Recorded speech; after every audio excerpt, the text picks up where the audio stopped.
Okay, Professor Jim Schultz here from my Finance 670 class. I wanted to go ahead and dive into this risk and return risk and return basics discussion and kind of get us started here, giving us a foundation for risk and return. There's going to be a lot more things we covered in Finance 680, but expected return and standard deviation will give us a really good foundation for understanding risk and return. Okay, so what do these even mean? Okay, your expected return. So I've got some calculations down here. We're going to go through the calculations probably in the second part of this series. But first and foremost, what does it even mean when you find an expected return? Here's what it means. You have some forecasts about next year.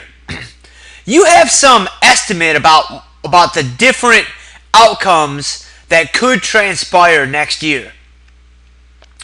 Without knowing with certainty which one of those outcomes is going to happen, your expected return is basically the average of all those possibilities.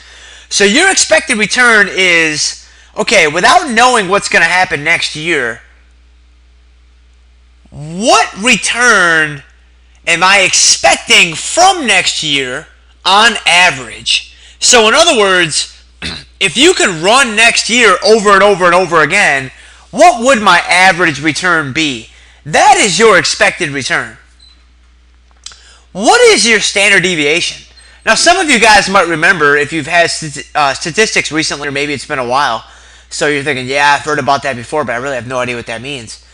Standard deviation is just some measure of fluctuations around the average. So again, you don't know what's going to happen next year. You're very likely to be wrong to some degree in your estimates, in your expectations.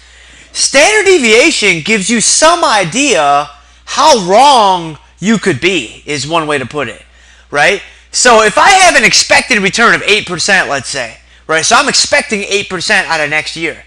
But I don't know with certainty that I'm going to get 8%. Is there some way for me to wrap my head around how wrong I can be? Is there some way for me to wrap my head around what kind of fluctuations around that average am I likely to experience?